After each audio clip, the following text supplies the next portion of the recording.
Adding formulas to cells is really quite straightforward, and I'm sure you possibly will have tried it in the past. If not, you can have a go now. We're going to take the mortgage function sheet to do this. If you go to review, you see there's an option here for new comment.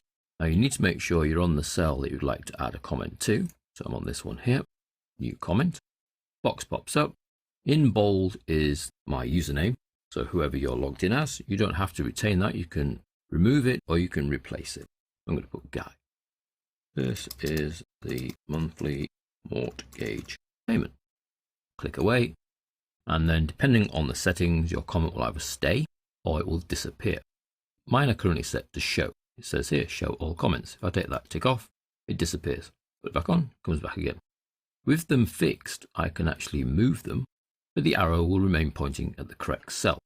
So it doesn't matter how far away I move, the arrow remains. So I can move it back again. I can even resize it so it's a different shape. Maybe move it somewhere more logical. Or I can say don't show. However, even when you're not showing the comments, you still get a little red triangle in the top right hand corner to indicate that there is a comment on that cell. And if I hover, the comment then appears as a pop-up. So I can choose to have them fixed at all times, so that's show all comments, not fixed but visible via the red little triangle, in which case I hover and they pop. Now that's fine and it works great and I can add as many comments as I like. At times you may wish to add a comment to a formula but not have some kind of indicator on the screen, whether that be a little box because you're showing them all or even a red little triangle. Now we can do that cleverly. Let's delete the comment that's there by clicking on the cell and choosing delete. Now that comment has gone, but I still want to add a comment to this cell for either myself in the future or someone else who's using the formula.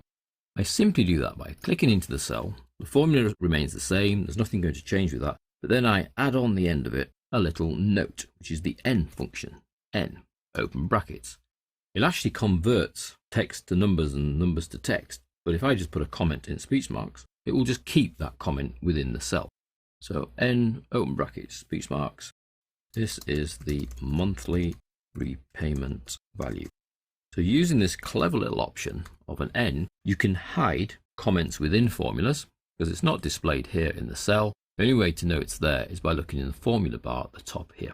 But we can hide that comment in there, and anyone who's just using the sheet to work things out is not likely to then go around and interrogate the formulas. Anyone who needs to know what's going on would have a look at the formula, would have a look at the contents up here, and then this comment could be quite helpful to them. We might use it a bit more than just to say this is the monthly repayment value.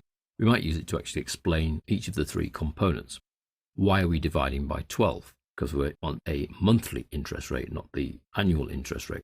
Why are we multiplying by 12 on the B4? Because we need to turn the number of years into number of months.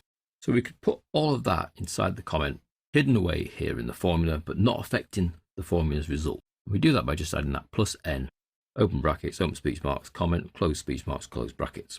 So I could add one to here, for example, plus n, the LTV is the loan to value, thus explaining the abbreviation.